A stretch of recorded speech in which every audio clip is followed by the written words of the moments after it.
بسم اللہ الرحمن الرحیم۔ السلام علیکم ورحمۃ اللہ وبرکاتہ۔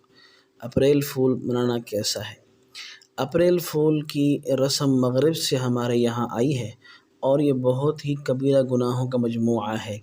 نمبر 1، اس دن صریح جھوٹ بولنے کو لوگ جائز سمجھتے ہیں۔ جھوٹ کو اگر گناہ سمجھ کر بولا جائے تو گناہ کبیرہ ہے، اور اگر اس کو حلال اور جائز سمجھ کر بولا جائے تو کفر کا اندیشہ ہے۔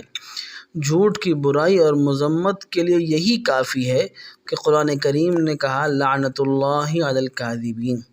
گویا جو لوگ اپریل فول مناتے ہیں وہ قرآن میں ملعون ٹھہرائے گئے ہیں، اور ان پر خدا تعالیٰ کی، رسولوں کی، فرشتوں کی، انسانوں کی اور ساری مخلوق کی لعنت ہے۔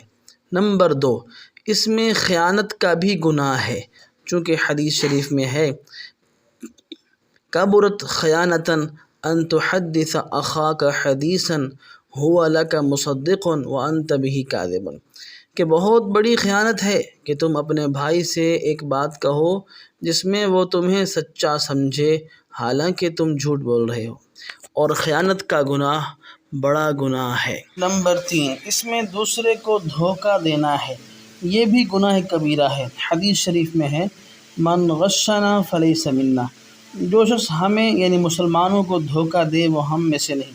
نمبر 4، اس میں مسلمانوں کو ایذا پہنچانا ہے، اور یہ بھی گناہ کبیرہ ہے۔ قرآن کریم میں آتا ہے کہ بے شک جو لوگ ناحق ایذا پہنچاتے ہیں مومن مردوں اور عورتوں کو، انہوں نے بہتان اور بڑا گناہ اٹھایا۔ نمبر 5، اپریل فول منانا گمراہ اور بے دین قوموں کی مشابہت ہے، اور حضرت صلی اللہ علیہ وسلم کا ارشاد ہے من تشبہ بقوم فہو منہم، جس شخص نے کسی قوم کی مشابہت اختیار کی وہ انہی میں سے ہوگا۔ پس جو لوگ اہل مغرب کی مشابہت میں اپریل فول مناتے ہیں انہیں ڈرنا چاہیے کہ خدا نخواستہ قیامت کے دن یہود و نصارہ کے صف میں اٹھائے جائیں۔ لہذا تمام مسلمانوں کے لیے کئی گناہوں پر مشتمل اس رسم بد سے مکمل اجتناب ضروری ہے۔